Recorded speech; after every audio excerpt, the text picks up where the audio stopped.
Spence. Thank you, Speaker. What we have here is a bill that has been a long time coming in so many respects.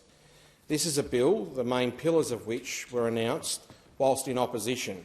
Over 2 whole years ago, those pillars, of course, were taken as policies by us at the last election. Despite this extensive foreshadowing, coupled with extensive industry consultation after the election, the opposition feel they have been blindsided. Businesses have been blindsided, almost as if they were one homogenous entity, which is quite a contrast from their approach during the formulation of Jobs and Skills Australia, not to mention the National Reconstruction Fund Corporation and even on the nature repair market framework.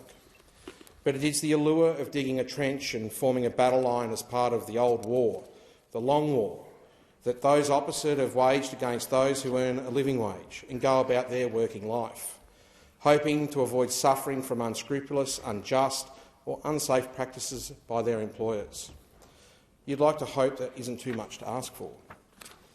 Despite what those opposite would betray of this side of the chamber, this bill is not a battle waged in some great eternal war or struggle between employers and employees. Those opposite prefer to substitute employees with unions, as if that somehow makes it more palatable to a wider audience outside their own echo chamber. I mean, it literally took a global pandemic event for those opposite to entertain bringing representatives from the union movement to consult on policy. That of itself demonstrates the gulf of difference between the approaches of 2 parties of government in this country. They'd obviously prefer to avoid speaking to unions like the plague, until there was one. Our government, the Albanese Labor government, takes a very different approach. That is one of collaboration and tripartism, working with employer groups, employee groups, unions and other stakeholders, all working in concert to further the national interest. This is a reality those opposite refuse to accept. What is vividly at the forefront of my mind was the disgraceful display, particularly by the member for Bradfield and the member for Page in this chamber on Monday. It is little wonder that they were so angry when faced with the prospect of reading a couple of 100 pages of explanatory memorandum, because you'd wonder whether they've read House practice after several years they've been in this place. But it is their words as part of the debate rather than procedure involved that got my attention. They speak to the urgent need to pass 4 parts of this bill. The thing they were saying as to how generous they are for passing these bills before Christmas, that these provisions are not just uncontroversial. Not doing so would be a kick in the guts to all those workers these bills set out to protect. I had to look up because I wanted to see them say these things whilst they relived their school debating glory days on the floor. I certainly couldn't hear any sincerity in their voices, couldn't see any in their actions either. I fear that even to this day their copies of the explanatory memorandum are collecting dust on the bookshelves in their offices somewhere in the building, a bookmark sitting somewhere inside of it. Because if they had even bothered to do their readings, they'd have seen that their argument is one that completely rejects a lot of other measures in this bill. A lot of loopholes that are going to have a whole bunch of negative consequences to thousands of workers that the members for Bradfield and Page seem to have overlooked as part of their first day attempting to convey empathy toward workers. What are they overlooking? It is a very long list. They seem to think that there is zero requirement for urgency in the need to introduce the provisions concerning industrial manslaughter. But of course they wouldn't see urgency. I know that a good number of members have echoed the sentiment that everybody deserves to return home safely after heading to work each day. Frankly, this should be something that goes without saying and doesn't need clarification on whether both sides of the chamber see eye to eye on this. During their 9 years in government, they showed no urgency on that front either. What they continue to show zero urgency on also is wage theft. I mean, seriously, if the roles were reversed, we'd have employees locked up indefinitely and charged with theft. Oh wait, that is what happens. So why shouldn't everyday mums and dads, sons and daughters, brothers and sisters have the right to expect that when they go to work to earn a fair day's pay for a fair day's work, that they get paid correctly? It's not that unrealistic to expect this. Unfortunately, I have seen on far too many occasions that wage theft is a business model. I have represented countless workers in the road transport industry to help claw back unpaid wages. It's not just unpaid wages, it's unpaid overtime, unpaid superannuation. We are talking about the difference between paying the rent or not, retiring with dignity or not. Wage theft has real consequences, and I make no apologies in supporting the closing of this loophole. But it is little wonder those opposite have no appetite in criminalising wage theft. It is an absolute disgrace that we have seen Victoria and Queensland criminalise wage theft on their own because they couldn't wait any longer. And you know who can't wait any longer? Australian workers. On that note, another group that can't wait any longer is the road transport industry, the industry that carries Australia, an industry united in purpose to deliver reform to its sector through closing loopholes. This is a sector delivering between 4 to 5% of Australia's GDP. And the reason I say industry is for clarity to those opposite, that I don't just mean #trigger warning unions. I know this because I've been part of the dialogue within our industry long before I came to this place. I have seen the Australian Road Transport Industrial Organisation, National Road Freighters Association, NatRoads and others, along with the TWU, come together to discuss meaningful resolutions to save our industry and make it viable and save lives in the process. This is represented by 575 transport companies, 30,000 owner-drivers and over 650,000 transport workers across Australia. The simple fact is this: the current regulatory framework doesn't provide for viability within the sector. It is why the empowering of the Fair Work Commission to set fair minimum standards is so important. This will lead to a safer, more sustainable and viable industry. We need to stop companies like Scott's Refrigerated from going into administration. 1,500 workers waking up to find out they have no job. That is what this bill seeks to fix. Owner-drivers being pushed to the wall where a tyre blowout ruins their chance of breaking even for a trip. That is what this bill seeks to fix. Just last year, 185 truck-related fatalities, including which 44 truck drivers lost their lives. That is what this bill seeks to fix.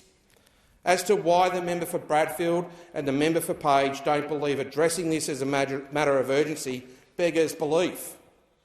Now, the member for Riverina dismissively referred to these measures as nothing more than means for greater union membership coverage within the road transport sector.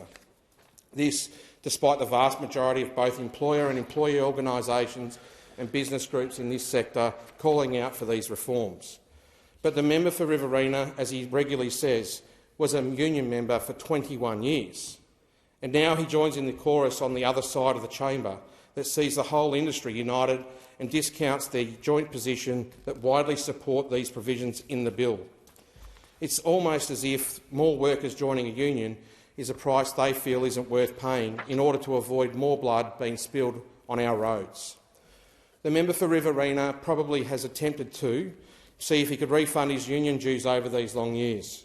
We all know he has better things to spend his money on, such as antique books. It was no surprise that the member for Riverina did not join his colleagues in their tantrum over the number of pages within this bill and its explanatory memorandum. The member for Gippsland and New England may prevent him from coming here to lead, but the member has certainly come here to read instead. I can vividly recall the member for Riverina holding aloft a very old leather-bound book in the Federation Chamber as part of a point he was making on the Murray-Darling Basin. Instead of being armed with the latest data, he prefers to refer to a book published back in 1888, the good old days, to some perhaps a simpler time. It's a hallmark of a true Conservative if I ever saw one. Unless the book was printed by the dutiful hands of a monk, nope, don't want to know about it. Though it's now my turn to explore a little. I might take a page out of the member for Riverina's book, though not from his antique book, but from a slightly more contemporary book, the 9th edition of the Macquarie Dictionary. And I do so because our use of language is important. Definitions are important in its ordinary use, but important still when prescribed in legislation. The word in question I'm reading the definition of right now is casual. We hear a lot about what it means to be a casual worker, with those opposite and business lobby groups making further distinctions by coining contradictory terms such as regular casual. It just didn't sound right to me in every other way than what I know to be taking place in workplaces across Australia. The dictionary here defines casual in a number of ways: happening by chance, a casual meeting, or appointed to join the Senate to fill a casual vacancy; unpremeditated, offhand, without any definite intention; irregular or occasional.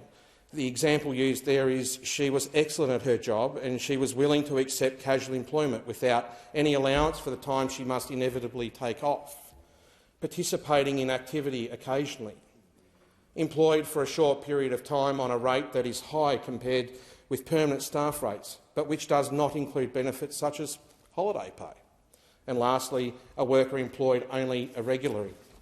It really makes you wonder, when reading through submissions and statements from the business lobby, is it big business or is it our government that is making the radical departure from what we understand casual to mean? The business lobby sure talks a big game about flexibility in the workplace, but the second you draw the reverse card on them, they suddenly appear quite inflexible, with the nature and extent of their flexibility, which should be of no surprise to none of us, regardless of one's overall perspectives on industrial relations. I recall the member for Menzies' initial contribution to this debate, including a quote from Jennifer Westacott, the now former CEO of the Business Council of Australia. She stated that Australians should have safe jobs, well-paid jobs and rewarding jobs, but the government's radical shake-up of the industrial relations system will not deliver that. The real radical notion is that the business lobby and their parliamentary proxies on the other side of the chamber walk a very fine line with casuals.